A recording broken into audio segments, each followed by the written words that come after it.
गोरा नमः शिवाय।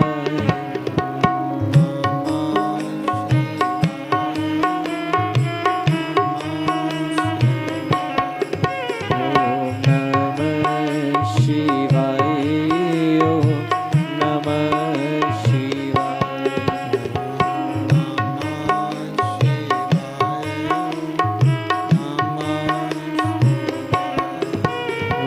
नमः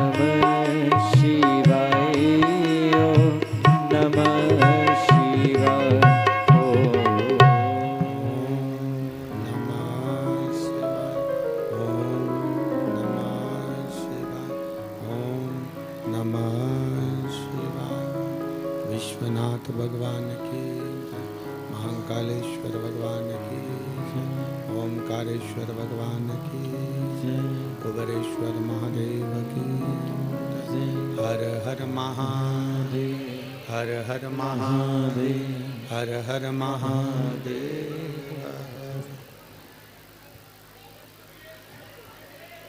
काशी विश्वनाथ ओगरदानी त्रिकालदर्शी कैलाशी अविनाशी भगवान शिव, जिनकी पुनीत पावन शिव महापुराण की कथा संपूर्ण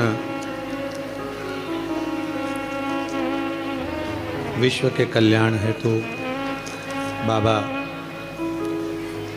देवाधिदेव महादेव की कृपा से, करुणा से आप और हमको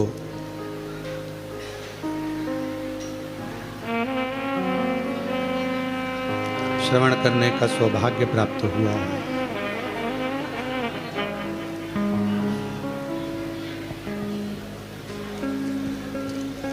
ये पवित्र पावन भूमि कुबेरेश्वर बाबा की ये पवित्र धरा, जहाँ पर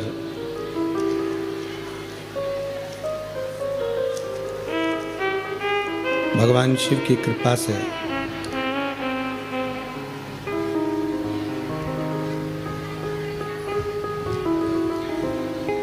कार्तिक के इस पवित्र अवसर पर, कार्तिक के इस पावन दामोदर मास में पवित्र पावन शिव महापुराण की कथा के माध्यम से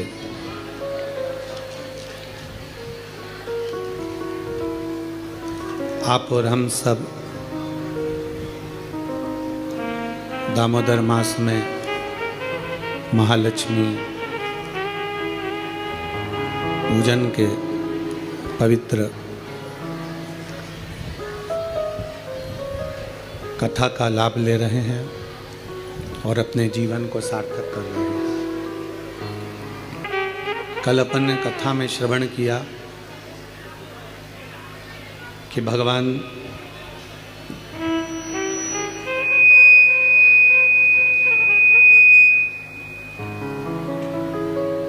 पीपल, बेलपत्र और आंवले के वृक्ष की पूजन का विधान, उनके पूजन का महत्व। एक कथा के प्रथम दिवस में आप लोगों को सभी ने, शिव भक्तों ने श्रवण किया था कि सभी लक्ष्मी जी को अपने घर में बुलाना चाहते हैं, पर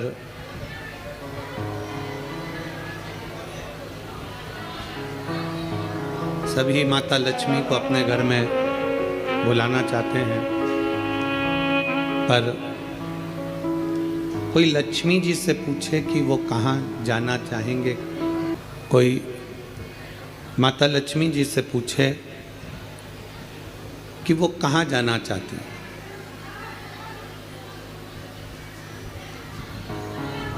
किस स्थान पर वो रहना चाहती हैं, किस स्थान पर वो जाना चाहती हैं,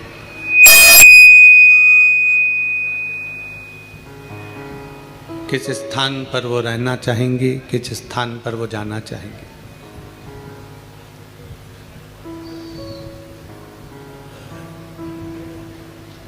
एक आपका विचार होता है कि लक्ष्मी हमारे घर आए, महालक्ष्मी हमारे घर में प्रवेश करे।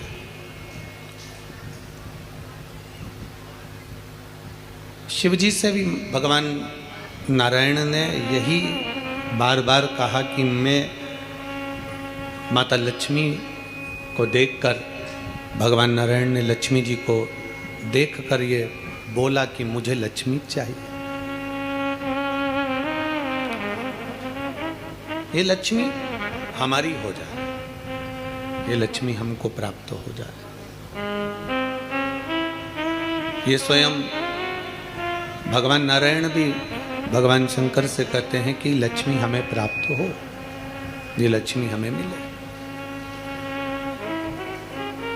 शंकर भगवान ने माता ख्याति देवी से, शिवजी ने माता ख्याति देवी से केवल एक ही बात कही कि ख्याति माँ, आप लक्ष्मी जी का विवाह मेरे साथ करना चाहती हो।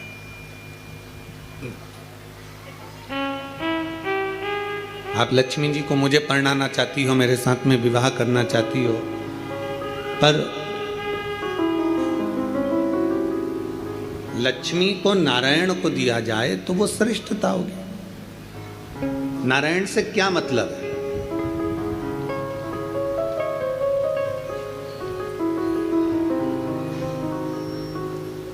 शिव महापुराण में भगवान शिव पंचायत के अंदर सूर्य नारायण भगवान बैठे हैं, शिव पंचायत के अंदर माँ दुर्गा भवानी बैठी हैं, शिव महापंचायत के अंतर्गत भगवान श्री गणेश जी बैठे हैं, शिव महापंचायत के अंतर्गत स्वयं शंकर बैठे हैं, शिव महापंचायत के अंतर्गत स्वयं भगवान नारायण बैठे हैं, भगवान विष्णु बैठे हैं।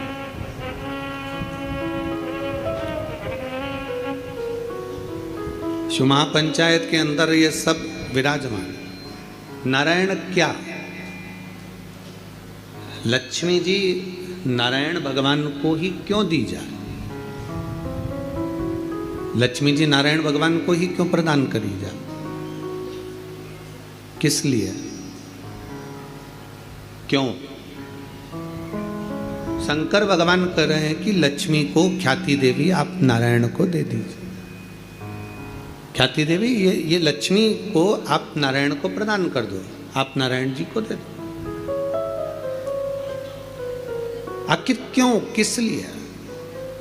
शिव तत्व कहता है, स्कंद पुराण कहती है, क्योंकि नारायण के पास में लक्ष्मी का होना इसलिए जरूरी है क्योंकि नारायण लक्ष्मी को, जो सत्कर्म करने वाले हैं, भगवान नारायण कहते हैं कि संसार का मनुष्य यदि देने की भावना रखेगा, संसार का मनुष्य यदि समर्पण की भावना रखेगा, संसार का मनुष्य यदि परमार्थ की भावना रखेगा, तो ये निश्चित है कि जैसे नारायण परमार्थ का भाव रखते हैं, सबको देना जानते हैं, सबका कल्याण करना जानते हैं, तो लक्ष्मी उनके पास रहती है। उसी तरह संसार का मनुष्य जब परमार्थ का भाव रखेगा तो लक्ष्मी उसके घर में भी अवश्य रहेगी, लक्ष्मी वहाँ अवश्य रहेगी।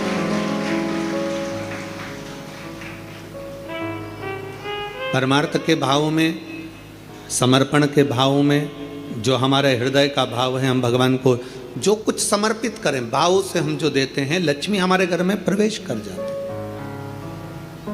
और शंभु शरणे पड़ी मांगू घड़ी रे घड़ी, दुख का खास नहीं है बिल्कुल भी। दया करी निदर्शन,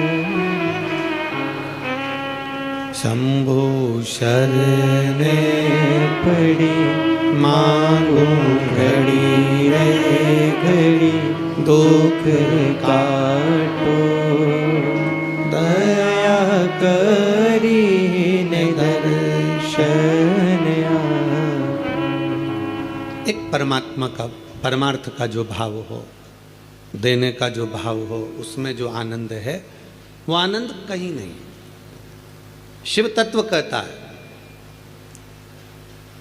भगवान शंकर की पवित्र कथा कहती है कि 5 जगह से अशांति हमारे घर में प्रवेश करती है। 5 जगह से अशांति हमारे घर में आती है, 5 जगह से अशांति हमारे घर में प्रवेश करती है। 5 जगह से अशांति हमारे घर में प्रवेश कर रही होती है। पहला है संसार से, दूसरा है संपत्ति से, तीसरा है संबंधों से,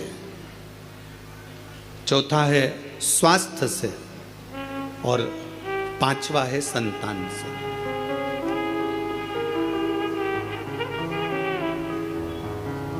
इस कथा को समझिएगा जरा कि 5 जगह ऐसी है जहां से अशांति हमारे यहां प्रवेश कर रही है।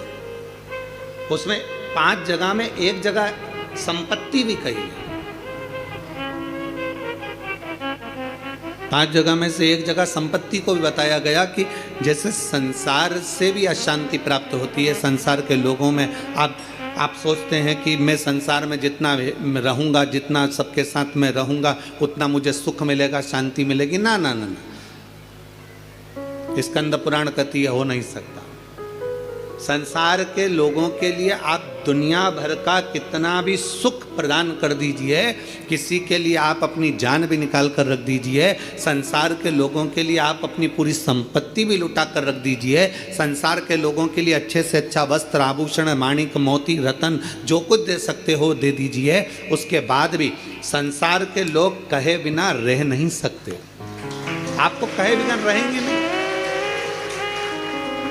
आप कितना भी सुख उनको दे दीजिए, आप कितना भी सुख उनको प्रदान कर दीजिए, आपको वो सुख आप दे भी देंगे। एक व्यक्ति अगर अपने घर की शादी में करोड़ों रुपए खर्च कर कर पूरे घर के मेहमानों को, संसार के लोगों को, सबको बुला ले और सबको बुलाने के बाद में वो सबका सम्मान करे, सबका आदर करे, सबका सत्कार करे, सब कुछ अच्छा करे, सबका आदर भी करे, सबका सम्मान भी करे, सबको खूब दे भी और खूब खूब प्रदान कर दे, उसके बाद भी दुनिया के लोग कह देंगे हराम का आ रहा होगा तो लुटा रहा होगा। ये दुनिया की रीति है, ये दुनिया का क्रम है। संसार का व्यक्ति जितना आप विचार करेंगे कि मैं संसार के अंदर रहूं, लोगों के अंदर विराजमान रहूं, मुझे यश ही यश मिले, तो बहुत मुश्किल है। आप दुनिया का सारा सुख दे दीजिए तो भी यश की प्राप्ति नहीं हो सकती। थोड़ा वक्त मिल गया तो मिल गया, किसी ने कह दिया, किसी को आपने देते रहे देते रहे देते रहे तो मिल गया। संसार अशांति देता है। संपत्ति, शिव महापुराण की कथा कहती है, स्कंद पुराण कथा कहती है कि हमारी संपत्ति भी हमको अशांति देती है। जिसके पास कुछ नहीं वो आराम से रोड के किनारे टाट बिछाकर बहुत मस्ती से सोता है।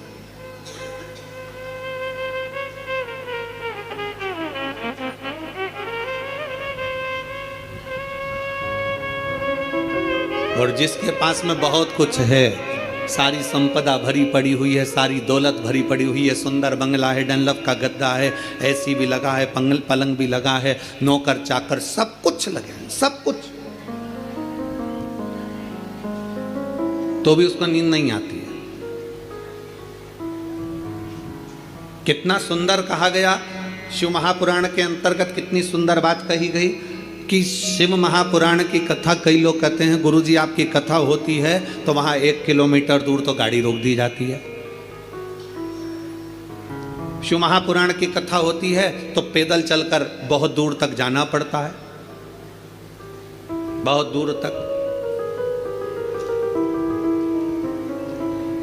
पर कोई किसी चिकित्सक से पूछे, कोई डॉक्टर से पूछे, कोई आयुर्वेद वाले से पूछे, कोई होम्योपैथिक वाले से पूछे, कोई योग गुरु से पूछे कि शास्त्र क्या कहता है, हमें स्वस्थ रहने का तरीका क्या बताता है, तो कहा सबसे सुंदर तरीका है स्वस्थ रहने का कि जितना पैदल चल सकते हो उतना जिंदगी में सुख प्राप्त कर सकते हो। अब भगवान भोलेनाथ जी की कथा सुनने के लिए आप लोग आते हैं, शंकर जी की कथा में आप लोग पहुंचते हैं, शिव पुराण में पहुंचते हैं, तो बाबा भोलेनाथ पहले ही तुम्हारे स्वस्थ रहने की व्यवस्था कर देता है। भोले बाबा करता क्या है कि 1 किलोमीटर दूर तो गाड़ी रुकवा देता है, तुम कितने बड़े भी सेठ हो, 1 किलोमीटर दूर गाड़ी रुकवा दी और बड़े प्रेम से पैदल पैदल आराम से चलते चलते चलते चलते कथा में पहुंच गए, आसन लगाया, बैठ गए, बैठने के बाद वापस जाने की तैयारी हो जाती है। शिव महापुराण की कथा कहती है संपत्ति सुख नहीं देती, संपत्ति अशांति दे देती। संपत्ति शांति नहीं दे सकती, वैभव दे देगी। आप डनलप के गद्दे पर सो जाओगे, आप खूब जेवर पहन लोगे, आप अच्छे वस्त्र पहन लोगे, आभूषण धारण कर लोगे, सारा सुख तुम्हारे पास में आ जाएगा, पर शांति नहीं आ सकती। इसलिए बारंबार कहा गया, मिलता है सच्चा सुख केवल भगवान तुम्हारे चरणों। बाकी के दुनिया का सुख कहीं नहीं प्राप्त हो सकता। दुनिया का सर्वाधिक सुख भगवान के चरणों में। आप कुबेरेश्वर बाबा की धरा पर आए हैं, कुबेरेश्वर बाबा की धरा पर कभी पहुँचे या आए तो कुबेरेश्वर बाबा की धरा पर पहुंचकर तुम कहीं पर भी एकांत में बैठ जाओ। जितनी देर बैठे रहोगे आपको ऐसा महसूस होगा कि मेरा शंकर तुम्हारे आसपास में से घूम कर निकल कर गया है। शिव तत्व की प्राप्ति कहीं नहीं। और सारे तीर्थ धाम आपके चरणों में, हे गुरुदेव प्रणाम आपके चरणों में। सारे तीर्थ धाम आपके चरणों में, हे गुरुदेव प्रणाम आपके चरणों में। आप जितनी देर बैठोगे परमात्मा के चरणों में, जितनी देर विराजमान हो परमात्मा के चरणों में, जितनी देर बैठे हो उतनी देर तुम्हें शांति है, उतनी देर आनंद है। तो शिव तत्व कह रहा है कि संसार में शांति नहीं है, संपत्ति में शांति नहीं है। शिव तत्व कह रहा है संबंधों में शांति नहीं है। जितने संबंध बनाते चले जाओगे, नहीं साहब हमने इनको हमारा भाई बना लिया, घर का भाई नहीं बनी लिया, भाई बना के बैठे हो।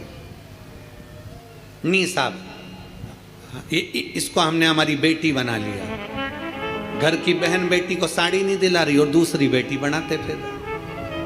नहीं साहब इनको हमने हमारा काका जी बना लिया, घर का काका जमीन और जायदाद के लफड़े में पड़ा, आज तक नहीं सुलझ रहा और एक और काका बना के तैयार कर लिया। नहीं साहब ये हमारी बुआ है, नहीं साहब ये हमारा ये है। नहीं, संबंध जितने जितने संसार के लोगों से जोड़ोगे, शिव पुराण कहती है जो हमारा संबंध है जितने लोगों से जुड़ा है उतना ठीक है, पर अलग से कोई संबंध जोड़ने का प्रयास मत करो। अलग से परमात्मा को जोड़ने का प्रयास करो तो जीवन की सार्थकता, जीवन के साथ परमात्मा को जोड़िए। परमात्मा को अपने करीब लाने का प्रयास करिए, परमात्मा को अपने नजदीक लाने का प्रयास करिए। परमात्मा को अपने करीब में जितना जितना लेकर आओगे उतना उतना सुख और शांति आपके जीवन में आती चली जाए, उतनी शांति, उतना सुख। संसार से, संपत्ति से और संबंधों से शांति की अनुभूति नहीं है। संबंध भी हमको अशांति देते हैं।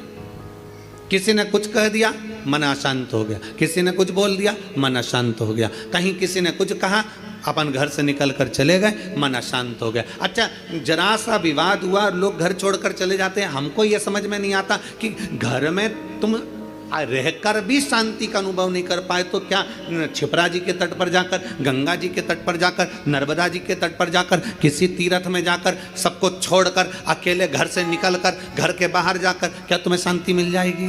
जम के बोलो जरा, नहीं मिल सकती।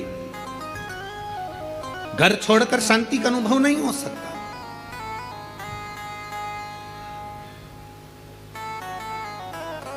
संसार ने अशांति दी, संपत्ति ने अशांति दी, संबंधों ने अशांति दी, फिर अगली अशांति दी स्वास्थ्य ने।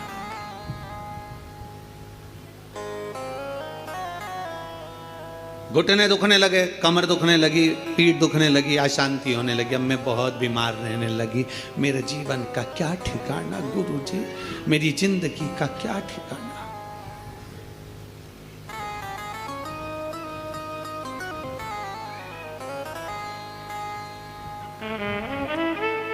कभी अगर मौका लगे ना, एक बार भविष्य पुराण का अध्ययन करिएगा। गीता प्रेस गोरखपुर की भविष्य पुराण लीजिए और उसका अध्ययन करिए। भविष्य पुराण का जब अध्ययन करेंगे तो उस अध्ययन में आपको निकलेगा कि परमात्मा ने जब हमको जन्म दिया तो जन्म के समय पर हमारी खोपड़िया में एक मैग्नेट लगा दी, एक चुंबक लगाई।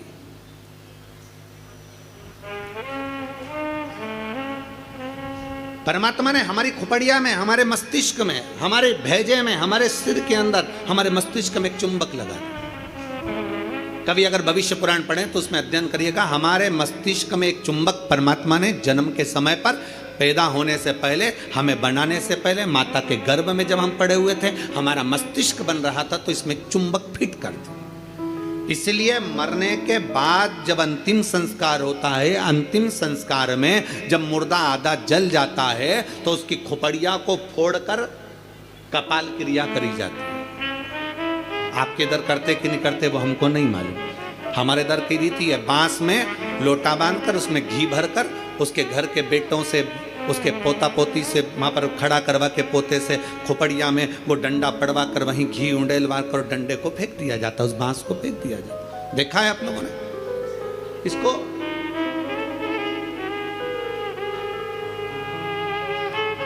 भगवान जब हमें जन्म दिया, परमात्मा ने जब हमको पैदा करा, उस समय पर माथे में, मस्तिष्क में, भेजे में एक चुंबक लगा।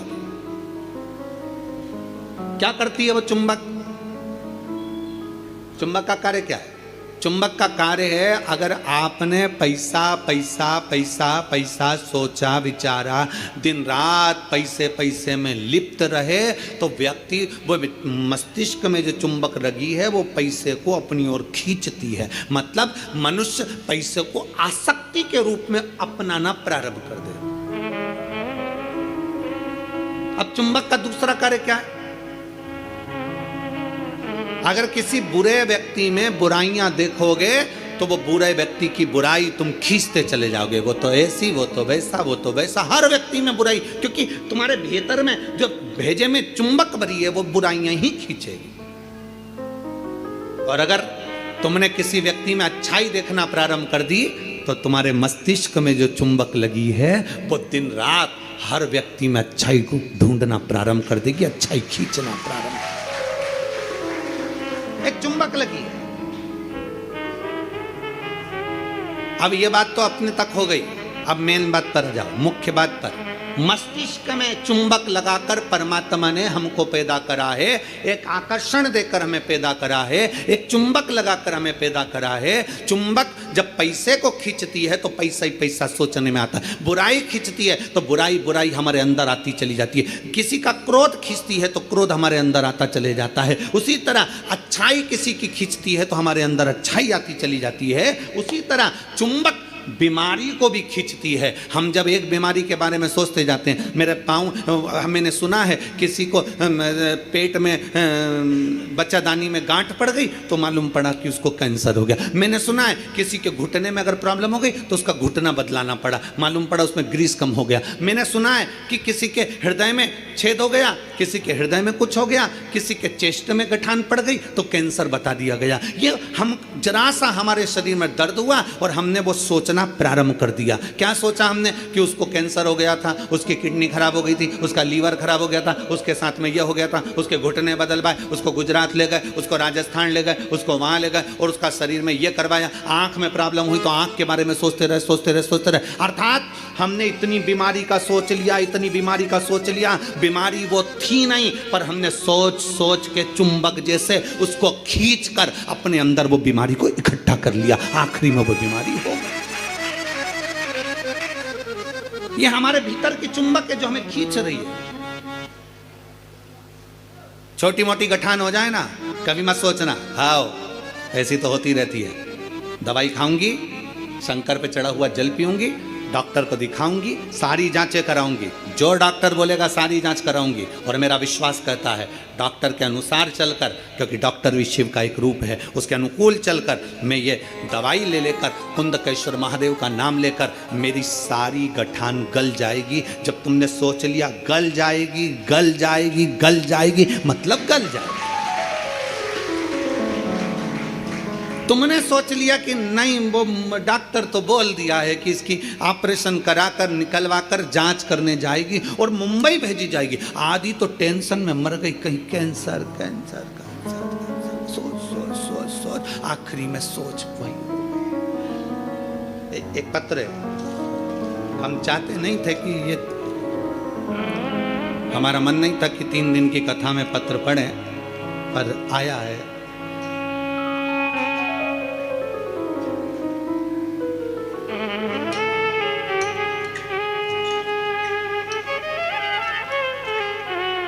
मैं किंजल, उम्र मेरी 13 वर्ष है, जालोर से आई हूँ। कहीं बैठी हैं? आप ही हैं बेटा?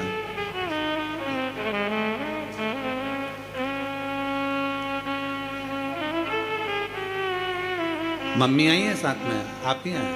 घूम के उधर से आ जाओ, उधर से घूम के इधर।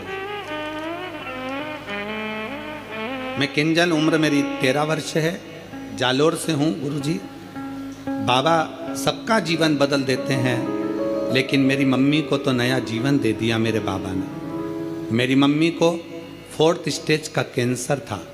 डॉक्टर ने बोला था घर ले जाओ और सेवा करो। पत्र को आप लोग आस्था चैनल पर पढ़ सकते हैं। घर ले जाओ और सेवा करो। मेरे पापा महादेव को रोज जल चढ़ाते थे, लेकिन मेरी मम्मी को उन पर विश्वास नहीं था। लेकिन बाबा की ऐसी कृपा हुई कि 4th स्टेज का कैंसर भी बाबा ने केवल जल का आचमन करने से और रुद्राक्ष का जल पीने से ठीक कर दिया। 4th स्टेज का कैंसर भी बाबा ठीक कर दिया।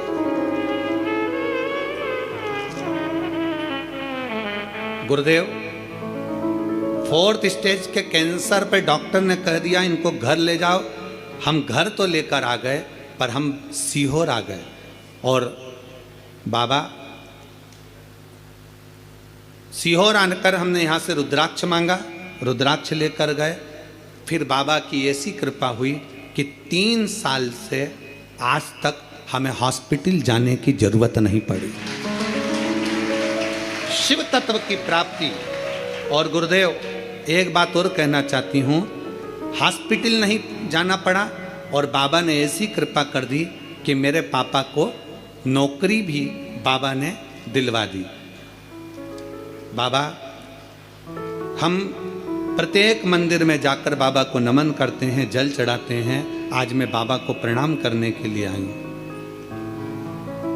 शिव तत्व की प्राप्ति। आ जाइए।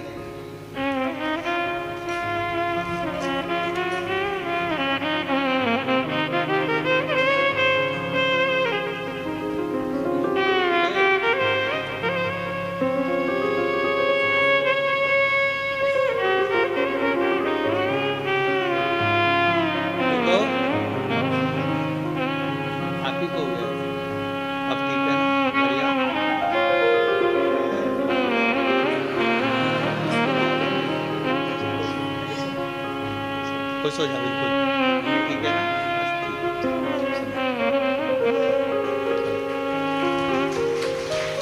अरे लुटा दिया भंडार काशी वाले ने, कर दिया मारा मार काशी वाले ने। अरे लुटा दिया भंडार काशी वाले ने, कर दिया माला माल काशी वाले ने। लुटा दिया लुटा दिया लुटा दिया लुटा दिया लुटा दिया भंडार काशी वाले ने, कर दिया माला मार काशी वाले ने। भेजे में परमात्मा ने इस मस्तिष्क के अंदर एक चुंबक लगाकर भेजी है। अच्छा सोच रहे हो, अच्छा होगा। बुरा सोच रहे हो, बुरा होगा। किसका बुरा होगा?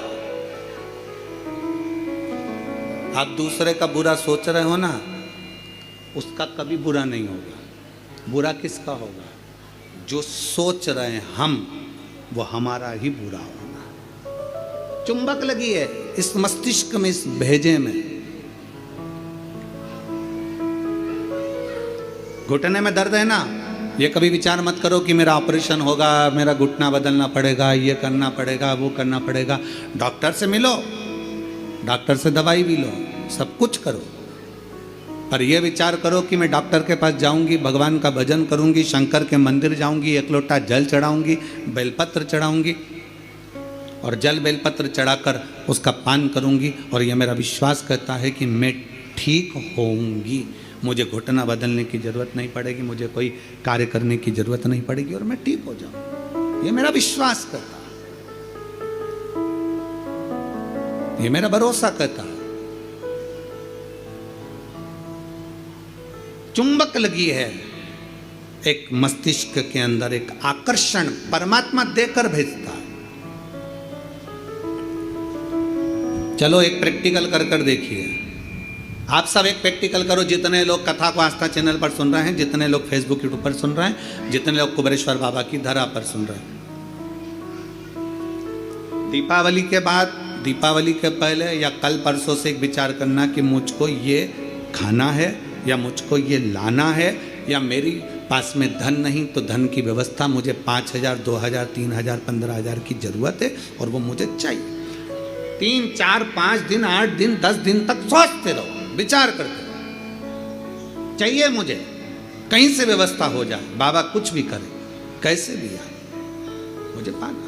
भोजन के लिए विचार करो कभी कि मुझे भोजन लग चाहिए, मुझे आज ये खाना है, मुझे 5 दिन बाद 10 दिन बाद मेरा मन है कि मुझे ये प्राप्त करना है। धीरे धीरे धीरे धीरे वो चीज़ आपके पास आती चली जाए, अपने पास आ।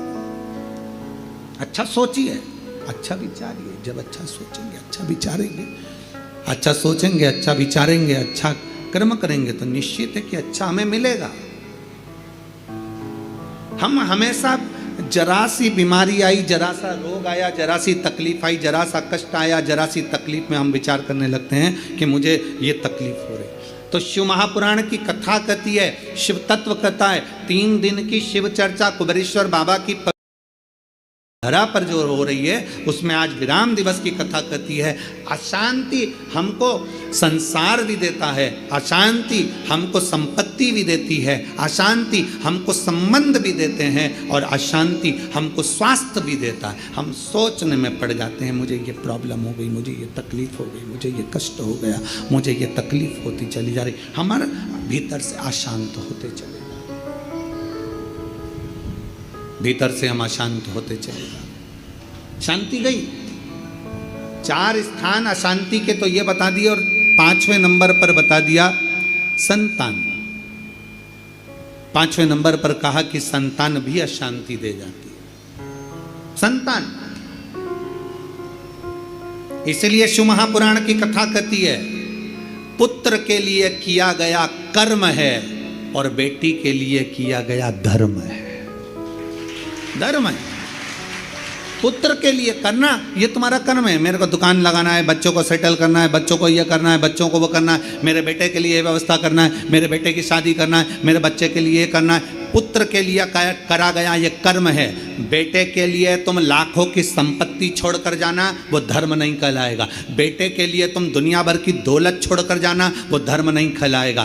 पर बेटे के लिए अगर कुछ कर रहे हो, उसको अगर लैपटॉप दिला रहे हो, ये कर्म है। उसको मोबाइल दिला रहे हो, ये तुम्हारा कर्म है। तुम अगर बेटे के लिए जमीन कर रहे हो, ये तुम्हारा कर्म है। अगर बेटे को तुमने दुकान खोली, ये तुम्हारा कर्म है, क्योंकि तुम पिता हो, बेटे के लिए करना पड़ेगा। माँ अगर बेटे के लिए रकम बनवा रही है, ये कर्म है। बहू के लिए कुछ कर रहे हो, ये तुम्हारा कर्म है।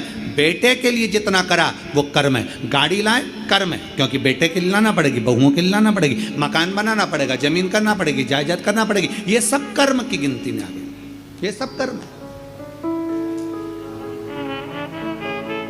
दुकान बनाओ बेटे के लिए, जरूरी है। जमीन करो बेटे के लिए, जरूरी है। मकान बनाओ बेटों के लिए, जरूरी है।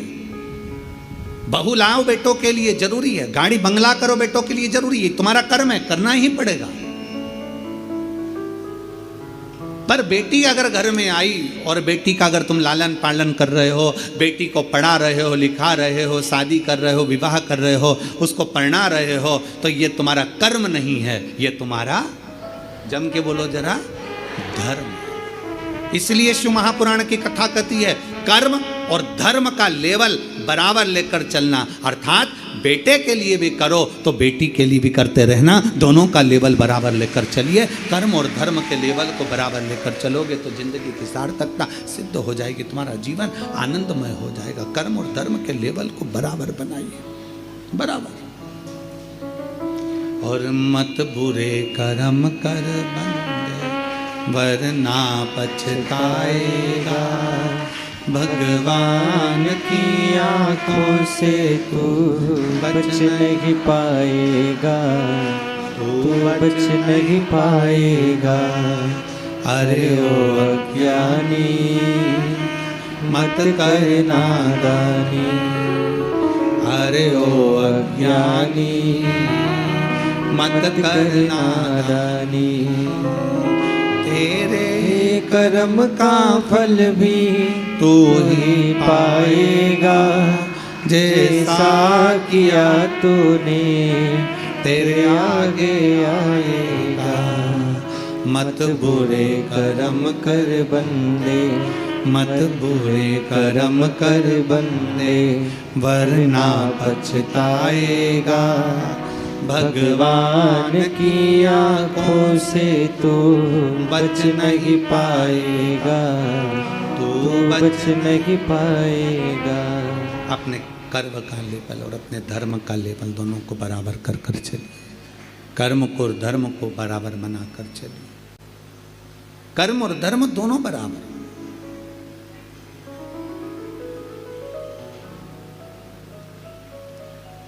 संसार, संपत्ति, संबंध, संतान, स्वास्थ्य, ये सब अशांति को प्रदान करते हैं या अशांति देते हैं। चार जगह की अशांति को आने से आप रोक सकते हो।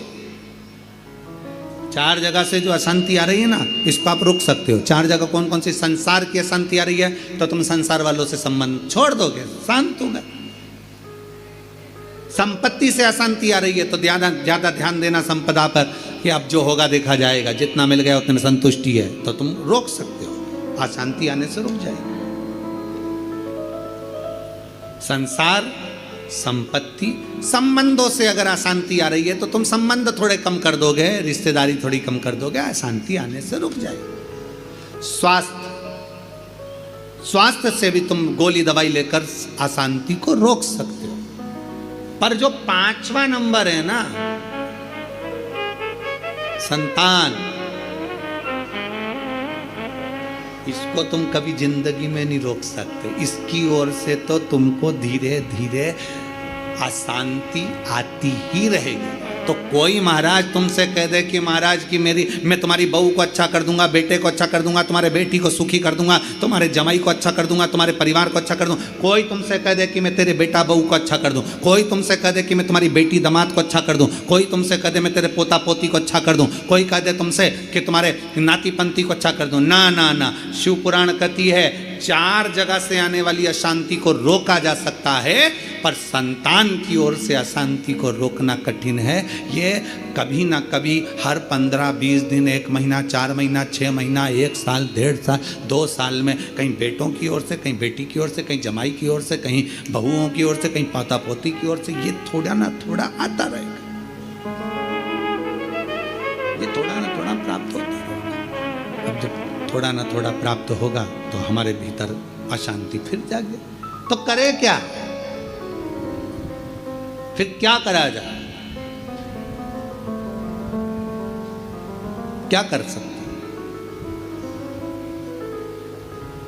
शिव महापुराण की कथा कहती है फिर एक चीज करिए।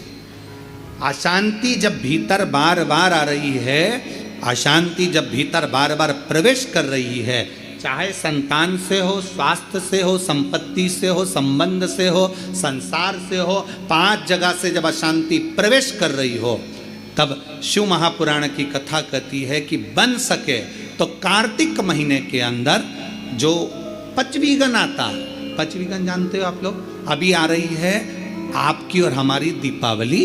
पर इसके बाद में ये अमावस्या निकलने के बाद जब कार्तिक की पूर्णिमा आएगी, तो कार्तिक की पूर्णिमा के पहले से जो 5 दिन गिने जाते हैं, कार्तिक की पूर्णिमा के दिन 5वां दिन होना चाहिए। ये 5 दिन जो 5वीं गण के गिने जाते हैं, इसको कहते हैं देव दीपावली। तो क्या करना है कि ये 5 जो अशांति आने के केंद्र हैं, जहाँ से हमें अशांति मिल रही है, कभी संसार वालों से, कभी संपत्ति से, कभी संसार से, कभी संबंधों से, कभी स्वास्थ्य से, कभी संतान से, ये 5 जगह से जो अशांति आ रही है, तो 5 दिन जो देव दीपावली के आते हैं उसका स्मरण करें।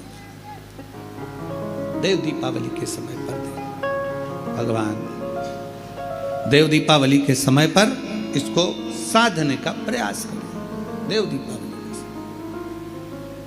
दीपावली के जो 5 दिन हैं, उन 5 दिन में आप अपना क्रम, शंकर भगवान को जब जल चढ़ाने के लिए शिवालय की ओर जाओ, जाते हो रोज? सब लोग जाते हो? हर हर महादेव। 5 दिन जो देव दीपावली के होते हैं, उन 5 दिन में शंकर भगवान को जब जल चढ़ाने के लिए जाओ, तो एक नियम ले लो कि 5 दिन में शंकर भगवान को जब जल चढ़ाने के लिए जाऊंगी, तो शिव जी को जल चढ़ाने के लिए लेकर जाऊंगी, उससे पहले मैं आंवले के वृक्ष के नीचे थोड़ा सा जल छोड़कर, बेलपत्री के वृक्ष के नीचे थोड़ा सा जल छोड़कर, पीपल के वृक्ष के नीचे थोड़ा सा जल छोड़कर, उसके बाद अशोक सुंदरी वाली जगह, अशोक सुंदरी की जगह सब जानते हो, अशोक सुंदरी वाली जगह पर जल छोड़कर, फिर गौरा पीठिका, पार्वती जी का हस्तकमल, उस पर जल छोड़कर, फिर भगवान शंकर के ऊपर मैं जल समर्पित करूंगी। जल चढ़ाने का मुख मेरा उत्तर का होगा, अर्थात आप दक्षिण में खड़े होगे, जल चढ़ाओगे तो उत्तर में बहकर जाएगा। 5 दिन अगर आपने ये 5 दिन का नियम धारण कर लिया शंकर को जल चढ़ाने का, तो ये निश्चित है 5 स्थान से जो हमें अशांति मिलती है, मन में पूरे वर्ष शांति बनी रहेगी, कभी क्लेश नहीं। संपत्ति से अशांति मतलब लक्ष्मी नहीं आ रही है, टेंशन बना हुआ है, कोई पैसा खाकर भग गया, कोई कुछ लेकर भग गया, कोई कुछ कर भग गया, उस शांति के लिए भी हमें मूल आंवले का वृक्ष, बेलपत्र का वृक्ष, पीपल का वृक्ष, अशोक सुंदरी का स्थान, माता पार्वती जी की पीठिका अर्थात हस्तकमल, और फिर दक्षिण में खड़े होकर शंकर के शिवलिंग को जल चढ़ाना, उत्तर की ओर जल बहकर जाना, भगवान शंकर से अपने मन की कामना करना। 5 दिन कार्तिक के महीने में 5वीं गण में जो हम शंकर को जल चढ़ाते हैं, ये हमें भगवान शंकर की ऐसी कृपा होती है कि हमारे शिव की पंचायत के 5 देव हमारे 5 जगह से आने वाली अशांति को रोक देते हैं और हमें शांति प्रदान करते हैं, सुख प्रदान करते हैं। 5वीं गण के 5 दिन शिव पंचायत के 5 देव हमारे 5 जगह से आने वाली अशांति को रोकने का प्रयास कर देते, रोकने का प्रयास करते, सुख का अनुभव करा देते। और मैंने तेरे ही भरोसे बाबा, तेरे ही भरोसे हवा विच उड़ती जावांगी, डोर हथों छड़ी ना में कटी जावांगी। भोले मैं तेरी पतंग, शंभो मैं तेरी पतंग, हवा बिच उड़ती जावांगी, बाबा डोर हथों छड़ी नाम कटी जावांगी। शिव तत्व कह रहा है भगवान शंकर को रिझाने का एक तरीका यह है, नारायण लक्ष्मी को नारायण को दे रहे हैं भगवान शिव, भगवान शंकर क्यों दे रहे हैं, उसका देने का कारण क्या है? क्योंकि नारायण के अंदर समर्पण है। दूसरे का दुख देखकर जो दुखी हो जाए, दूसरे का कष्ट देखकर जो दुखी हो जाए, दूसरे की तकलीफ देखकर जिसके अंदर दुख धारण हो जाए कि इसको ठीक तरीके से कुछ मिल जाए, वो नारायण कर सकते हैं। एक सुंदर चरित्र आता है शिव महापुराण में, एक बड़ा सुंदर चरित्र आता है। आप कार्तिक के महीने की ये सुंदर कथा का जो रसास्वादन कर रहे हैं, भगवान शिव की कथा का रसतत्व ग्रहण कर रहे हैं, दीपावली महापर्व को जो कुबेरेश्वर धाम की पवित्र भूमि पर श्रवण कर रहे हैं, एक सुंदर चरित्र आता है।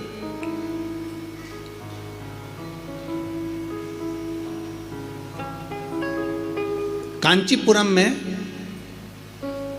एक चक्रवर्ती, कांचीपुरम में एक चक्रवर्ती राजा, चोल राजा रहते थे। बड़ा अच्छा राजा था, सबके प्रति समर्पण का भाव है, सबका सम्मान करना, सबका आदर करना, सबका सत्कार करना, सबको अच्छा देना, सबका अच्छी व्यवस्था करना, सबके प्रति समर्पण का भाव रखते और होना भी चाहिए। राजा का एक अधिकार है कि अपने क्षेत्र में जिस स्थान का, जिस क्षेत्र का राजा है, उस क्षेत्र में धर्म का प्रचार हो, ये राजा का सबसे बड़ा उद्देश्य होना चाहिए। अपने क्षेत्र में धर्म का ध्वज लहराता रहे, ये राजा का सबसे बड़ा उद्देश्य होना चाहिए। अब शास्त्र कह रहा है, चरित्र कर रहा है, शिव महापुराण का बड़ा सुंदर संवाद कर रहा है, शिव चर्चा कर रही है। एक सुंदर आनंद से कांचीपुर में चोल राजा रहते थे और चक्रवर्ती चोल राजा वहां निवास करते थे, जो आज भी चोल राज्य के नाम से प्रसिद्ध है। राजा जिस नगर में रहता, बड़े आनंद से शिवालयों की पूजन कराना, धर्म का कार्य करना, सत्कर्म करना, भगवत भजन करना, नाम स्मरण करना, नाम उच्चारण करना और संपूर्ण क्षेत्रवासियों के कल्याण की बात करना, चोल राजा का निवास था। चोल राजा नारायण भगवान के भी उपासक थे और चोल राजा शिव के भी उपासक थे। ऐसा ही उस एक राज्य में, उस राज्य के अंतर्गत जैसे चोल राजा भगवान नारायण की आराधना करते हैं, जैसे चोल राजा भगवान शिव की आराधना करते हैं, वहीं पर एक ब्राह्मण रहता था जिसका नाम था विष्णुदास, जिसका नाम विष्णुदास था। विष्णुदास जिसका नाम, और वो भी भगवान शिव की आराधना करने वाला, भगवान नारायण की आराधना करने वाला, भगवान की अविरल भक्ति में डूबने वाला, भगवान की अविरल भक्ति में डूबा। और मैंने तेरे ही भरोसे बाबा, तेरे ही भरोसे हवा बिच उड़ती जावांगी बाबा, डोर हर तो छड़ी नाम मैं कटी जावांगी। भोले मैं तेरी पतंग, शंभु मैं तेरी पतंग। चोल राजा शिव की और नारायण की आराधना में लग जाता तो भगवान, एक ब्राह्मण रहता जिसका नाम था विष्णुदास, विष्णुदास, वो भी भगवान शंकर की आराधना में डूबा रहता, शिव स्तुति में डूबा रहता, शंकर की भक्ति में डूबा रहता, शिव तत्व में डूबा रहता। प्रतिदिन शिवालय जाना, शंकर की भक्ति करना, शिव की आराधना करना।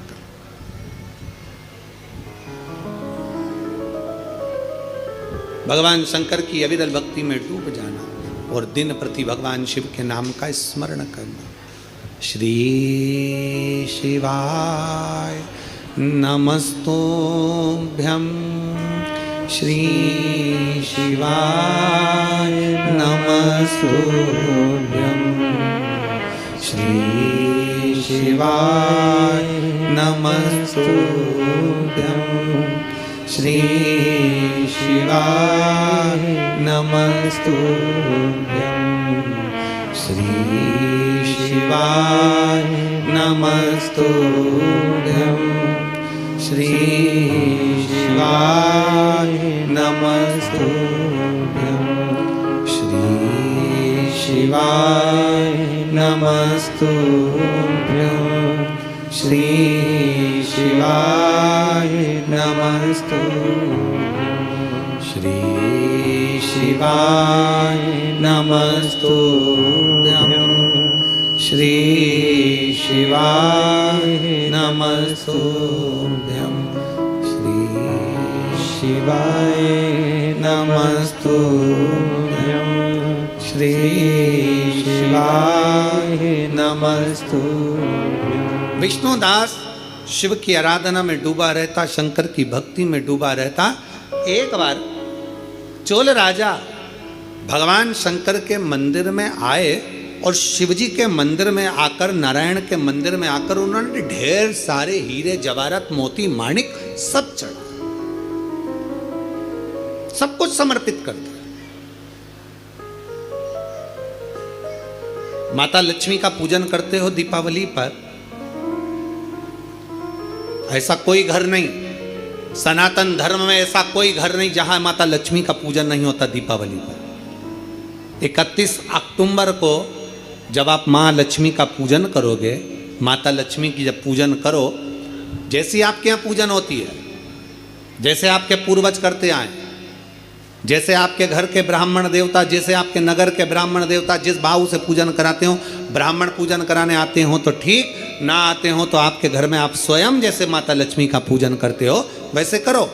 पर 2 दिन जो आपने धनतेरस पर जो सिक्का रखा है थाली में, वैसा की वैसा ही सिक्का आपने रूप 14 के दिन थाली में रखा है, वही की वही थाली दीपावली के दिन भी पूजन में जैसी आप पूजन जमाते हो वैसे की वैसे ही जमाओ, जैसे करते हो वैसे की वैसे ही करो। पर साथ में वो पूजन की थाली एक पाटे पर लाल वस्त्र बिछाकर, चौक पूर कर, बड़े प्रेम से अन्न का दाना रखकर वो थाली वापिस रखिए। और दीपावली के दिन भी वैसी की वैसे ही पूजन करना है। आप अपनी पूजन जैसे करते हो वैसा करो, पर साथ में वही कंकु, चावल, रोली, मोली, हल्दी सब चढ़ाकर भगवान को बड़े प्रेम से जो सिक्के रखे हैं उन सिक्कों की पूजन वैसी की वैसी करना है जो 2 दिन से आप करते आ रहे। बस इतना याद रखें कि दीपावली के दिन जो आप लक्ष्मी का पूजन करें, उसमें लक्ष्मी जी के सीधे हाथ की ओर घी का अखंड दीप, लंबी बत्ती का, और लक्ष्मी जी के उल्टे हाथ की तरफ तेल का लंबी बाती का अखंड दीप जलाना। अखंड दीप माता लक्ष्मी का जलाना। लक्ष्मी जी के उल्टे हाथ पर काय का दिया आएगा? जम के बोलो, तेल का, लंबी बाती का, और सीधे हाथ पर काय का आएगा? घी का दिया।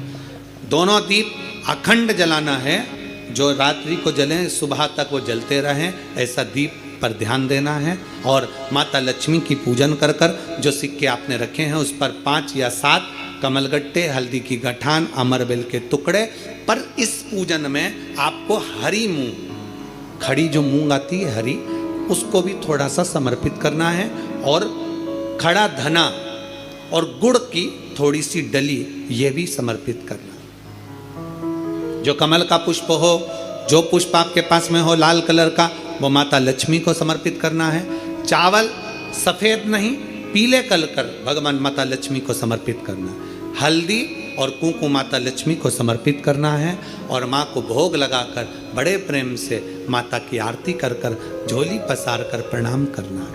प्रणाम कर कर जब आप पूजन पूर्ण हो जाए, बड़े प्रेम से आनंद से आप लोग भोजन आदि सब करने के बाद में रात्रि का जो समय रहे, दीपावली की रात्रि का 11 बजे के बाद 11:30 से लेकर 12:30 के बीच में प्रयास करना कि किसी भी एक वृक्ष के नीचे, या तो पीपल या बेलपत्र या आंवला, किसी भी एक वृक्ष के नीचे रात्रि के समय पर जाकर एक दीप अवश्य लगाना घी का, और वापिस लौट कर आकर प्रयास करना कि कोई एक सिक्का, कोई भी 1 रुपया 2 रुपया, कोई भी घर में चारों तरफ घुमाने के बाद वो सिक्का अपनी अलमारी में, तिजोरी में या दुकान में जिसमें आप रख सकते हो उसको रखना।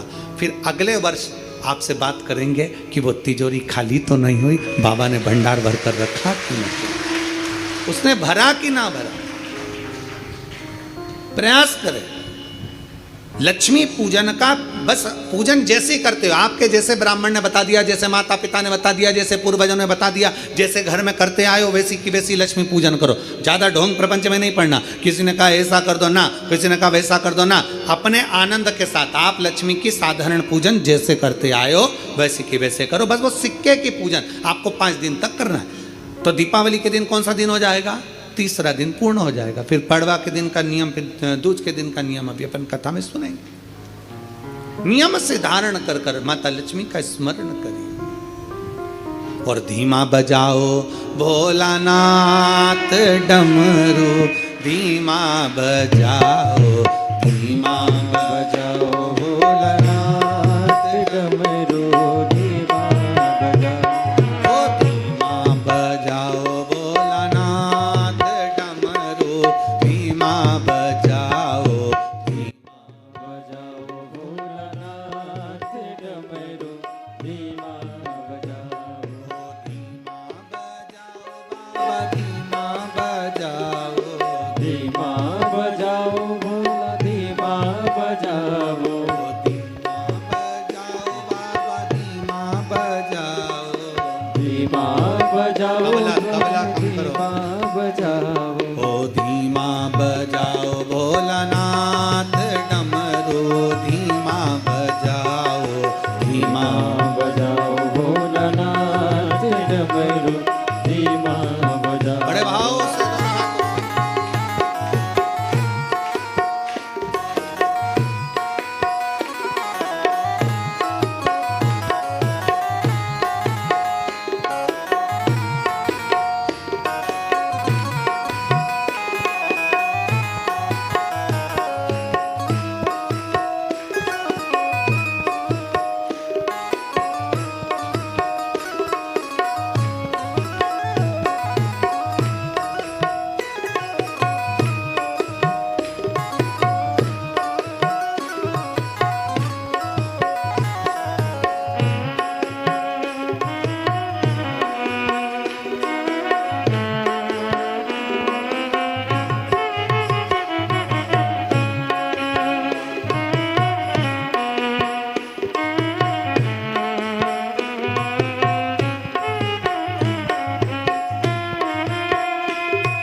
बड़े भाव से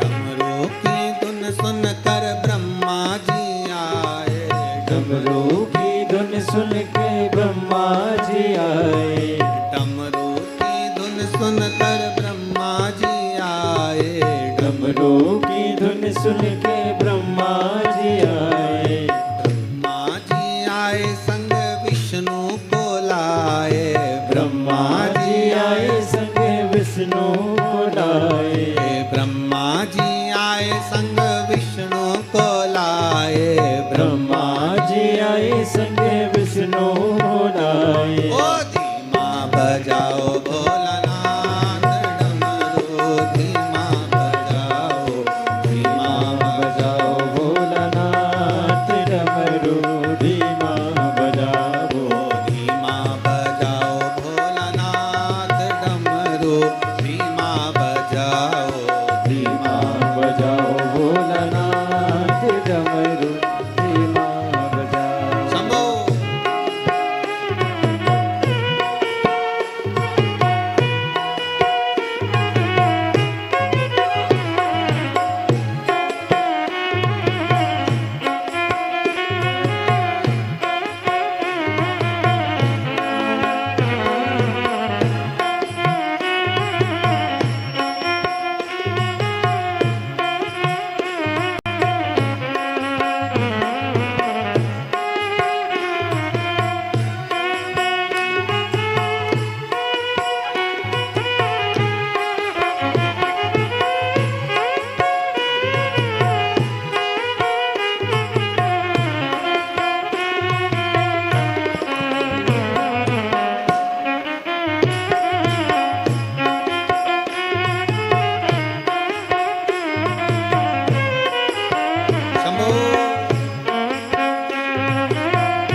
सुन के राम जी आए, राम जी आए संग सीता को लाए, राम जी आए संग सीता को लाए।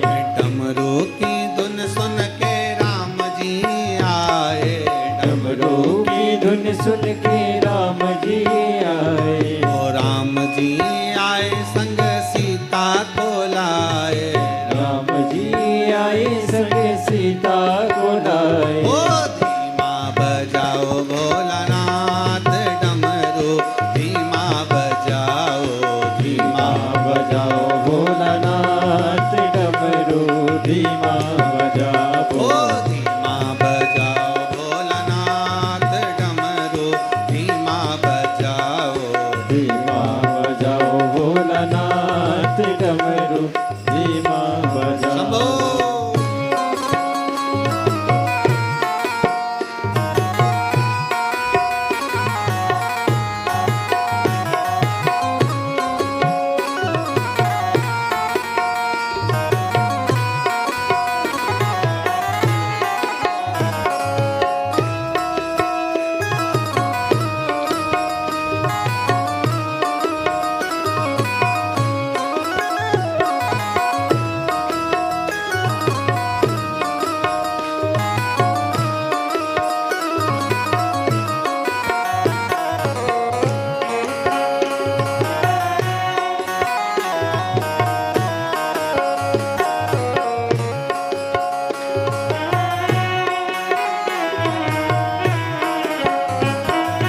डमरू की धुन सुन के कान्हा जी आए।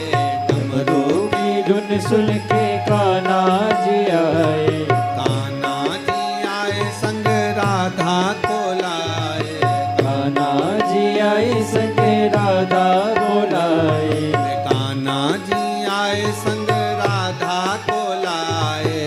कान्हा जी आए संग राधा को लाए। ओ धीमा बजाओ भोलानाथ डमरू, धीमा बजाओ। धीमा बजाओ भोलानाथ डमरू, धीमा बजाओ। ओ धीमा बजाओ भोलानाथ डमरू, धीमा बजाओ। धीमा बजाओ भोलानाथ डमरू, धीमा बजाओ। धीमा बजाओ बाबा, धीमा बजाओ।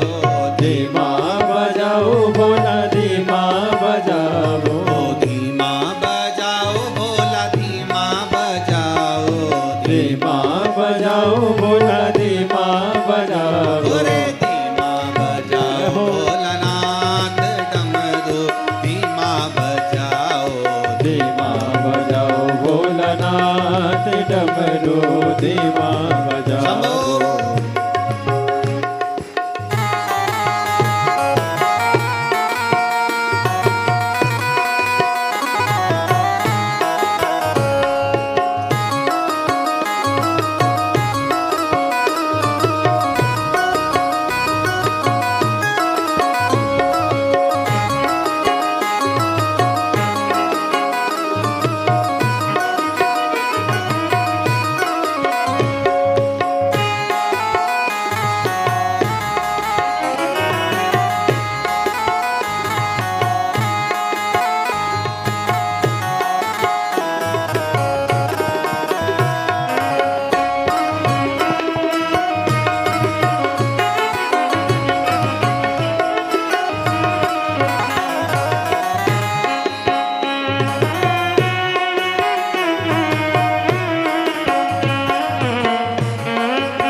सुन के विष्णु जी आए।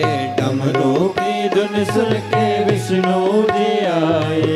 विष्णु जी आए संग लक्ष्मी को लाए। विष्णु जी आए संग लक्ष्मी को लाए। विष्णु जी आए संग लक्ष्मी को लाए। विष्णु जी आए संग लक्ष्मी को लाए। ओ धीमा बजाओ भोलानाथ डमरू, धीमा बजाओ। धीमा बजाओ भोलानाथ डमरू, धीमा बजाओ। ओ धीमा बजाओ भोलानाथ डमरू, धीमा बजाओ। धीमा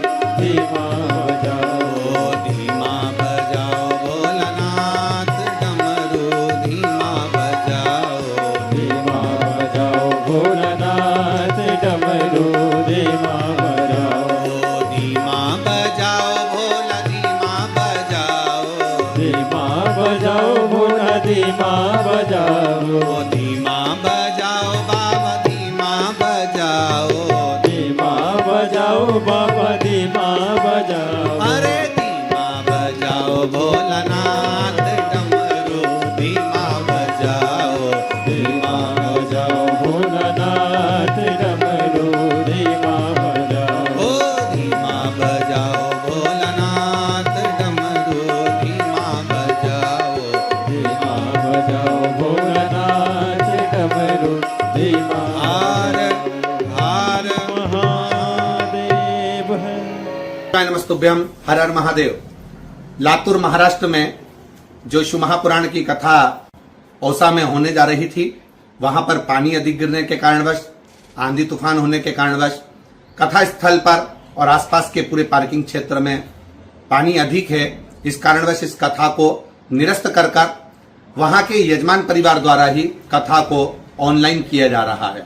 इस कथा को आप और हम सब अपने अपने घरों पर रहकर आस्था चैनल के माध्यम से, फेसबुक यूट्यूब के माध्यम से इस कथा को बाबा के धाम से ऑनलाइन श्रवण करेंगे दोपहर में 2 बजे से 5 बजे तक। अतः लातूर में यह कथा नहीं होगी क्योंकि औसा में पानी अधिक है और वहां पूरी जमीन गीली है। इस कारणवश वो कथा वहां पर निरस्त करी गई है।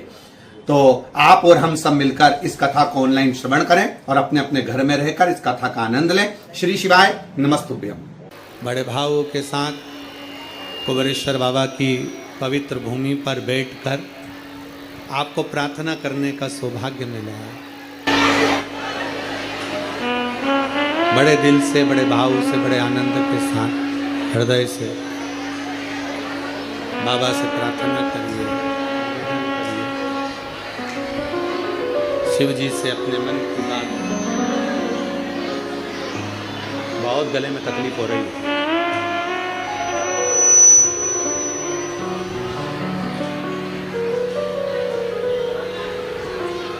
भगवान देवादिदेव महादेव से अपने मन की बात बड़े भावों के साथ, हृदय से, दिल से बाबा से प्रार्थना करिए।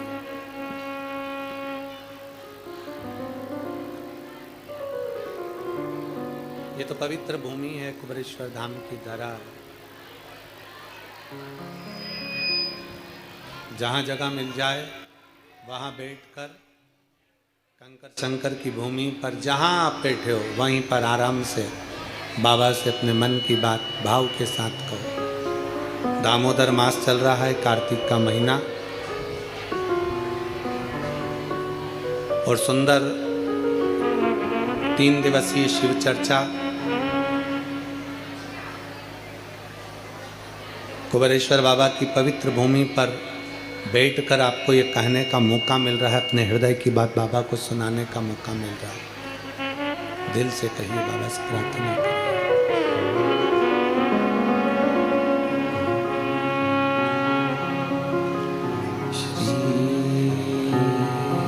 शिवाय नमस्तुभ्यं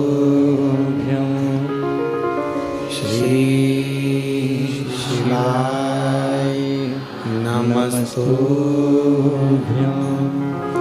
श्री शिवाय नमस्तुभ्यं श्री शिवाय नमस्तुभ्यं श्री शिवाय नमस्तुभ्यं। भोला सब दुख का तुम्हारा, ओ भोला सब दुख का तुम्हारा।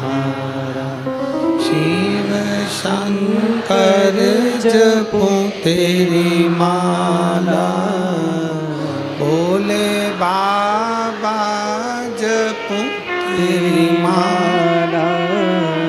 भोला सब दुख काटो भार, ओ भोला सब दुख काटो भार। वेश है मंगल मंगलकारी, वेश है मंगल मंगल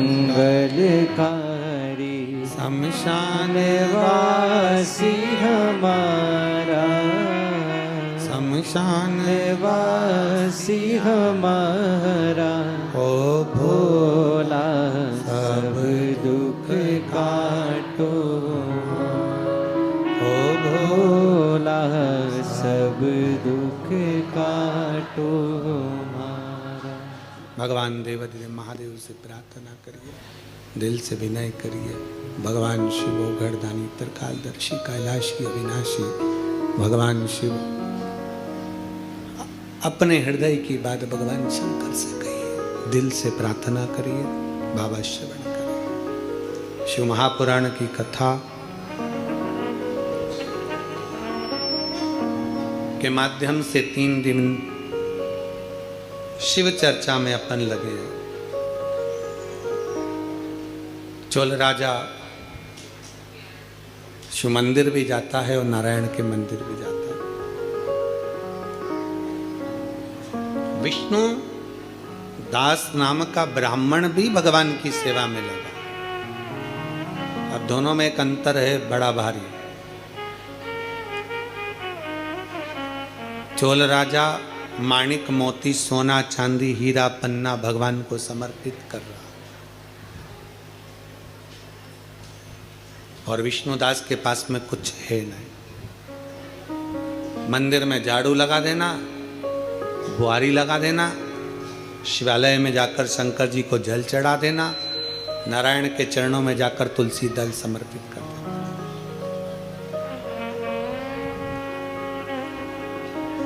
भगवान नारायण के मंदिर में जाकर तुलसी का दल दे देना, जल समर्पित कर।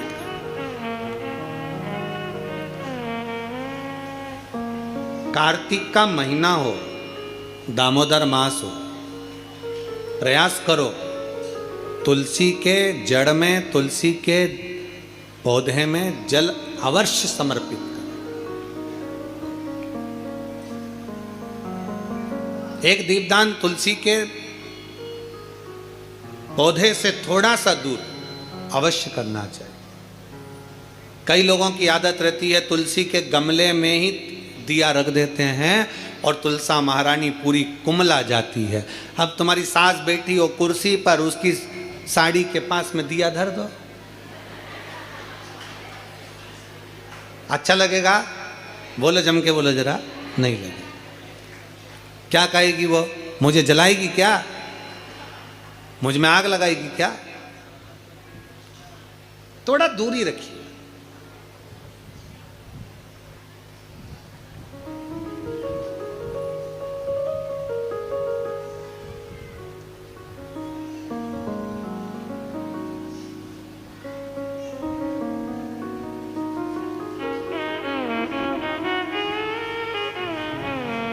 कल हमसे कोई पूछ रहा था, गुरुजी हम दीपावली पर दिए जलाते हैं, हम दीपावली पर अगरबत्ती जलाते हैं, हम दीपावली पर पटाखे जलाते हैं, और कुछ जलाना हो तो बताओ। अब वो तो लोग हैं, कुछ भी पूछ सकते हैं, उनका मन। तो हमने भी कह दिया, एक काम करो, तुम्हारे आसपास के जितने तुमसे जलते हैं उनको बुला लो, कुछ जलाने की जरूरत ही नहीं पड़ेगी, वो खुद तुम्हारा घर देखकर चल के चले जाए। क्या जलाओगे? और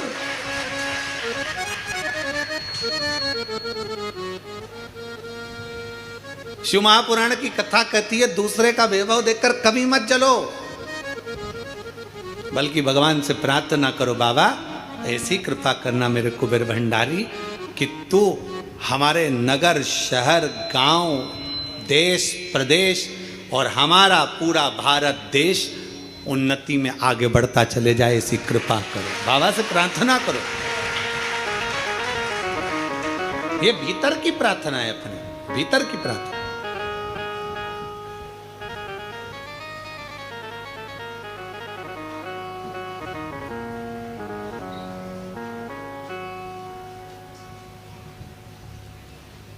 अब भगवान विष्णुदास का नियम था कि अपने नगर में जो शिवालय है, अपने नगर में जो भगवान विष्णु का मंदिर है, उसकी आराधना करना, उसकी पूजन करना, उसकी अर्चना करना।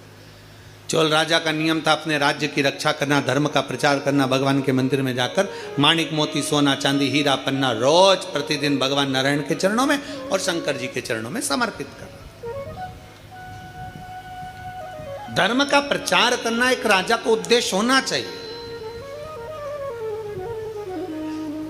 अभी हम जब परसों के दिन शाम के समय पर हमारे मध्य प्रदेश के माननीय मुख्यमंत्री जी से मिलने के लिए जब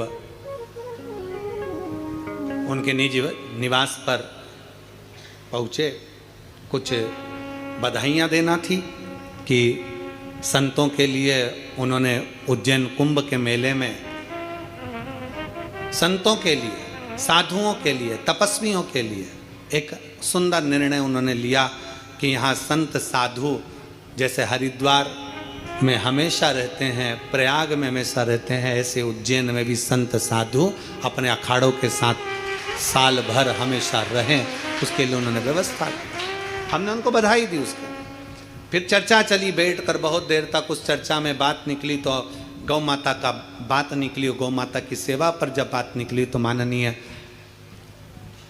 मध्य प्रदेश शासन के मुख्यमंत्री डॉक्टर मोहन यादव जी को हम उसके लिए धन्यवाद देंगे कि उन्होंने एक बड़ी सुंदर बात कही कि हमने पूछा गौ माता, तो कहे गुरुजी अब की बार ऐसा क्रम चालू करा है कि जितनी सरकारी गौशालाएं हैं, जिन गौशालाओं में सरकार के द्वारा कुछ राशि भी अगर पहुंचती है, ऐसी पवित्र जितनी गौशाला है मध्य प्रदेश की, सारी गौशाला में गोवर्धन पूजन वाले दिन गोवर्धन नाथ जी की पूजन और गाय की पूजन प्रत्येक गौशाला में की जाएगी। उसके लिए माननीय मुख्यमंत्री जी को धन्यवाद बहुत बहुत, जो सनातन धर्म की ध्वजा को आप आगे बढ़ा रहे हो।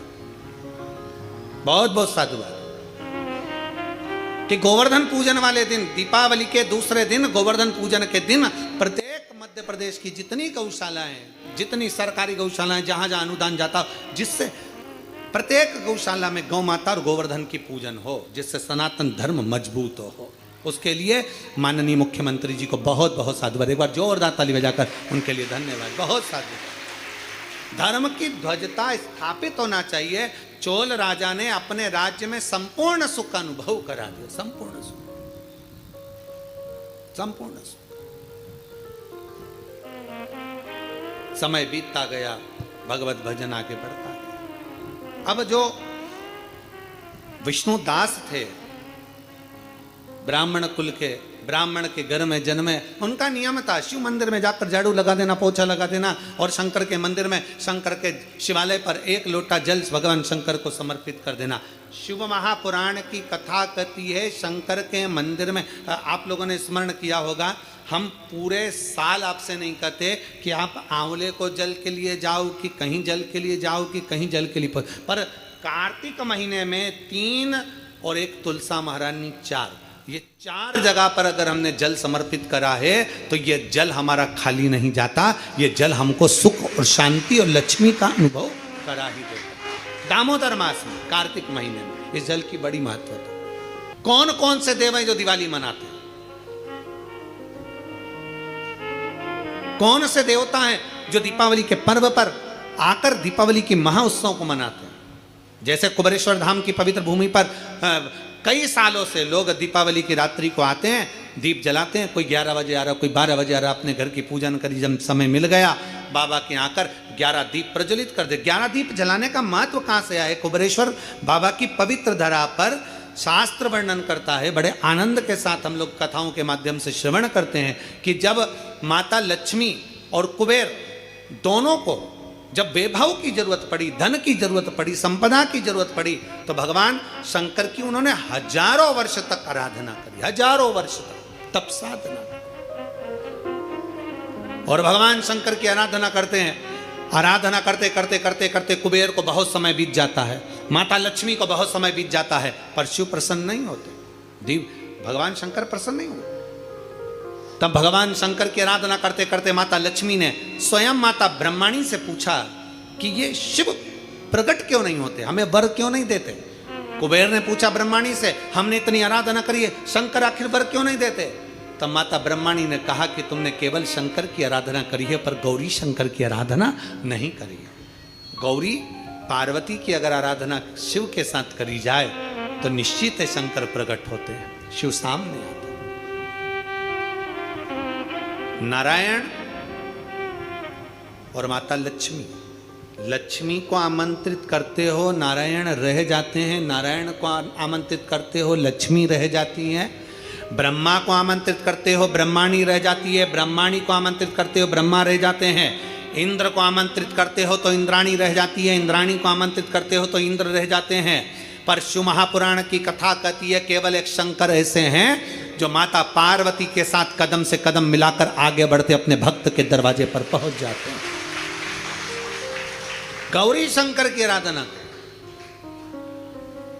तो लक्ष्मी जी बोली मैं इतने समय से शंकर को जल चढ़ा रही हूं, मैं इतने समय से शिव पर जल चढ़ा रही हूं, शंकर प्रसन्न नहीं होते।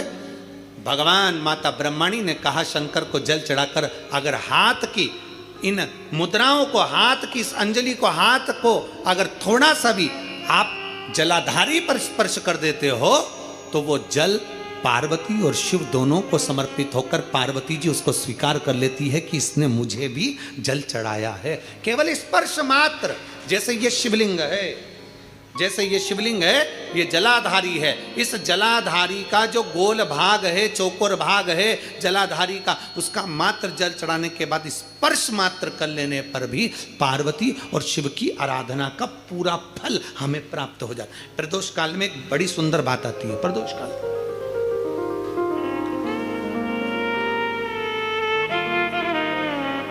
आप में से कोई प्रदोष का व्रत करते हैं क्या? करते हो आप लोग? ठीक है। कितने लोग हैं जो नहीं करते? हाथ उठा लो।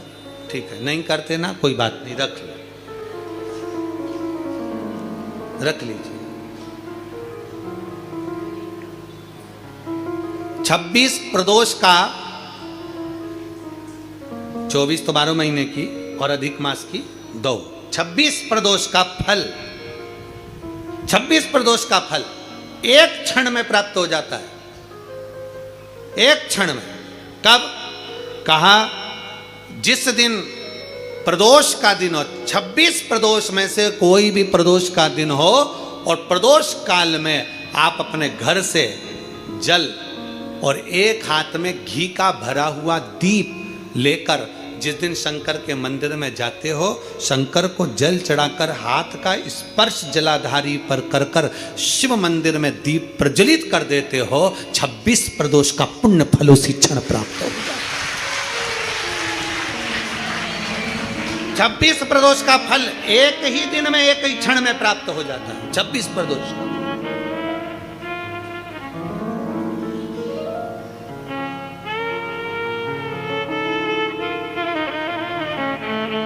अब कई माताएं कहेंगी गुरुजी हम तो इतने साल से प्रदोष कर रहे हैं और तुमने इन सबको एक ही में निपटा दिया, एक ही बार में पूर्ण करा दिया है। हम इतने साल से कर रहे हैं, वो क्या? देखो तुम सब व्रत कर रहे हो ना, तो ये आजकल की जो नवयुवक पीढ़ी है ये हो सकता है व्रत कर पाए ना कर पाए। आजकल की जो नवयुवक पीढ़ी है, बहुएं हैं, बेटियां हैं, नौकरी में, सर्विस में लगी रहती हैं, दिन भर उनको मानसिक टेंशन भी बना रहता है, घर परिवार सब देखना करना, ये करना वो करना, तो हो सकता है इनका प्रदोष व्रत नहीं हो पाए। तो पर ये भूल से भी प्रदोष के दिन, किसी भी प्रदोष में अगर शंकर के मंदिर में घर से जाते समय जल और एक घी से भरा हुआ माटी का दीपक बाती लगा हुआ लेकर चलेगा और शिव को जल चढ़ाकर पार्वती के स्पर्श कर कर दीप प्रज्वलन कर दें, बाबा को विनय कर दें, पूरी 26 प्रदोष का फल प्राप्त हो जाता है। उन बेटों, उन बच्चों नहीं है इतना। शिव तत्व की प्राप्ति, भगवान शंकर की प्राप्ति, और शिव महापुराण का बड़ा सुंदर संवाद करा। विष्णु दास भगवान शंकर के मंदिर में झाड़ू लगाना, पोछा लगाना, भगवान शंकर के मंदिर में सेवा करना, नारायण के मंदिर में गए तो नारायण के मंदिर में सेवा करना। सनातन धर्म हमें सिखाता है हम देवताओं को ना तोड़ें, ये हमारा सनातन धर्म सिखाता है। हम देवताओं से दूर ना हो, ये हमारा सनातन धर्म सिखाता है। कई लोग कहते हैं हम कृष्ण वाले हम यहाँ नहीं जाएंगे, कोई कहता हम शंकर वाले हम राम के मंदिर नहीं जाएंगे, कोई कहता हम राम वाले हम नारायण के मंदिर। नहीं, ऐसा नहीं है। हमारा सनातन धर्म कहता है शिव की पंचायत में 5 देव हैं, इसलिए सनातन धर्म में सब देवताओं को प्रथम कहा गया है, सबको प्रणाम किया गया, सबको नमन किया। कभी भी किसी भी देवता को नीचे नहीं दिखाया गया कि राम बड़े कि कृष्ण बड़े कि शंकर बड़े कि ये बड़े कि वो बड़े। किसी पुराण में, विष्णु पुराण पढ़ोगे उसमें भगवान विष्णु को प्रथम कह दिया गया, वेद व्यास जी ने शिव महापुराण में शंकर को प्रथम कह दिया गया, राम कथा सुनोगे तो राम जी की प्रथमता कही गई, कृष्ण कथा सुनोगे तो कृष्ण की प्रथमता कही गई, देवी भागवत सुनोगे तो देवी की प्रथमता कही गई। प्रत्येक पुराण में देवता की प्रधानता कही गई। कई लोगों के मन में संशय हो जाता है कि जिसने पुराण लिखा उनको सब चीज सोच लेना थी, कम से कम एक को प्रथम कर देना था, बाकी कोई दूसरा तीसरा चौथा कर देना था। पर जिसने पुराण की रचना करी उसकी चित्त वृत्ति में कोई ऊपर कोई नीचे नहीं था, इसलिए उनको वेद व्यास जी कहते हैं। उन्होंने सब देवताओं को सम कहा है, सब देवताओं को समता है, उनके अंदर भेद नहीं है।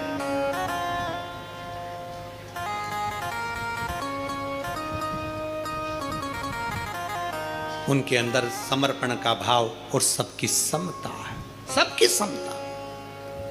और हम तो आपसे भी कहेंगे आप कभी भेद ना करिए। और यहां तक कहते हैं हम कथा के माध्यम से कि अपने को हल्का पुल्का मत समझिए, तुम सब भारी हो।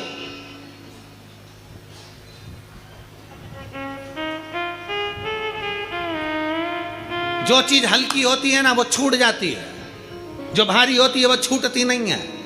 भारी से मतलब महंगी, सस्ती छूटती है, महंगी नहीं। 3 लाख की घड़ी हाथ में पहन लो,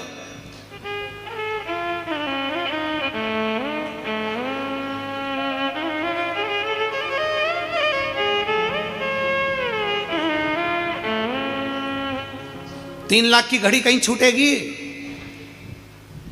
50 रुपए की छूट गई। 2 लाख का मोबाइल जेब में रख लो,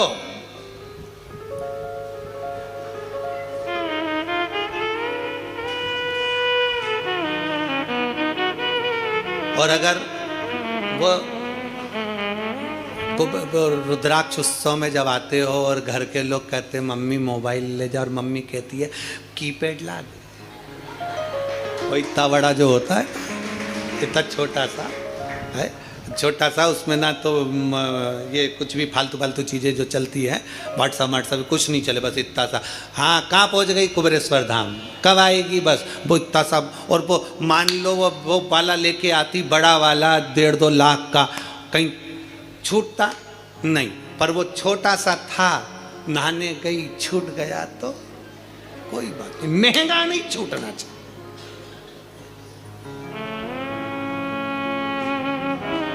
मोबाइल की कीमत है तो मोबाइल नहीं छूटता, घड़ी की कीमत है तो घड़ी नहीं छूटती, चेन की कीमत है तो चेन नहीं छूटती। उसी तरह संसार में जन्म लिया है, अपने आप को हल्का मत समझो, सस्ता मत समझो। मेरे भोलेनाथ ने तुमको कीमती बनाकर भेजा है तो तुम्हारी भी कीमत है,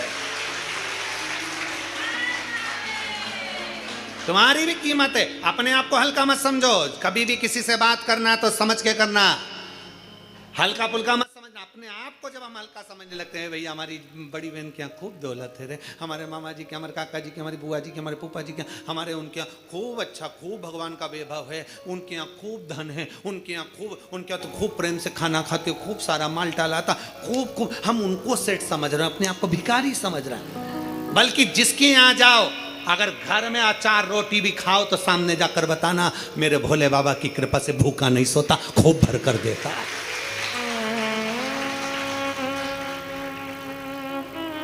तुम्हारे घर का धन तुम्हारे घर में, तुम कौन सा हमको दे रहे हो? इसलिए हमारे घर का धन हमारे घर में हमारे को दे रहा है बाबा, 2 रोटी चैन से खिला रहा है, प्रेम से खिला रहा है, आनंद में खिला रहा है। वो बड़ा सुख है हमारी जिंदगी में। अपने को हल्का मत समझो, अपने को सस्ता मत समझो।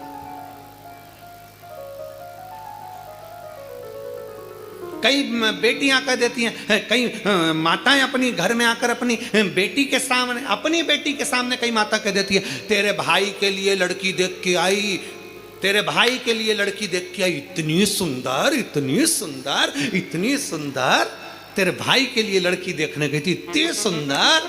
अब वो लड़की मन में सोच रही, उसकी ननन जिससे शादी होने वाली हो, वो अब लड़की मन में सोच रही, बताओ अभी से भाभी के गुणगान गा रही है तो ननन के मन में आ गया आनंद जगदम्बा को। इतनी सुंदर ना, बहू का गुणगान गाओ, घर आकर अगर किसी को बताओ, किसी रिश्तेदार को बताओ बहू सुंदर है, ये नहीं बल्कि ये गुणगान गाओ कि मेरी बहू संस्कारित है, सम्मान करने वाली है, आदर करने वाली है, संस्कारित है।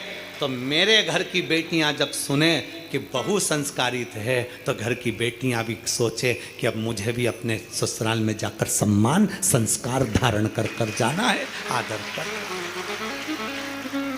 अब तुमने गुणगान गाया, इतनी सुंदर बहू उसकी है कमला, तेरी बहू क्या सुंदर क्या सुंदर क्या सुंदर। अब मालूम पड़े कमला की बहू थी तो सुंदर, पर सवेरे से लेकर शाम तक, अभी वो एक कैसी रील हमको वो दिखा रहे थे, आकाश दिखा रहा था, तो वो बता रहा था एक पार्लर में एक जीजी तैयार होने गई और तैयार होने के बाद बोली कितनी सुंदर लग रही है, और मलते सी पूरा आंख काला काला हो गया, सुंदर था। तो कहे ना एक महिला एक डॉक्टर साहब के पास गई, डॉक्टर साहब डॉक्टर साहब डॉक्टर साहब बोले क्या है, इनको नींद नहीं आ रही है। डॉक्टर साहब ने उसके पति से पूछा तुम्हें नींद नहीं आ रही? नहीं। लो, डॉक्टर साहब ने उसकी पत्नी को बुलाकर कहा ये गोली एक रात्रि को और एक सुबह दे दिया करो, ये गोली लेकर जाओ और रात्रि और सुबह ये गोली ले लो। पति आया दौड़कर, पति ने कहा डॉक्टर साहब ये गोली पानी से लूं कि दूध से लूं, ये गोली मैं कैसे खाऊं? पत्नी ने पूछा हाँ डॉक्टर साहब मैं तो पूछना भूल गई, ये गोली इनको दूध से खिलाऊं कि पानी से खिलाऊं? डॉक्टर बोले ये गोली तुम्हारे पति को नहीं खिलाना। पत्नी ने पूछा फिर? डॉक्टर बोले ये गोली तुमको खाना है, अगर तुम सो गई तो पति को भी नींद अच्छे से आ जाए। तेरे चक्कर में रात भर जागता है टेंशन में, जरा जरा सी देर में विवाद विवाद, कई डिप्रेशन में पहुंच गए, कई डिप्रेशन में पहुंच गए। कई माताएं कहती पति डिप्रेशन में पहुंच गए, हम उनसे कहते हैं पहुंचा नहीं पहुंचा दिया। पहुंचा, प्रयास करो जितना अच्छा दे सकते हो, जितने अच्छे से बोल सकते हो।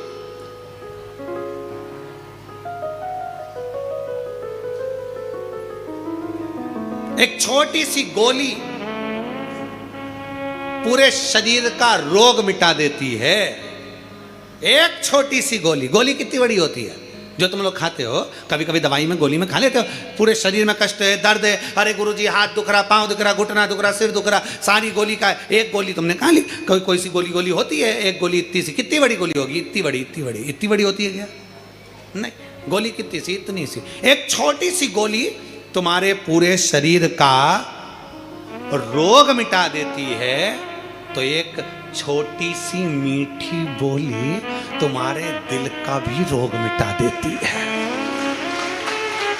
छोटी सी मीठी बोली, छोटी सी गोली जब शरीर का रोग मिटा देती है, तो छोटी सी मीठी बोली, केवल प्रेम की बोली बोलिए, हृदय का रोग, हृदय का दुख, हृदय की तकलीफें समाप्त हो।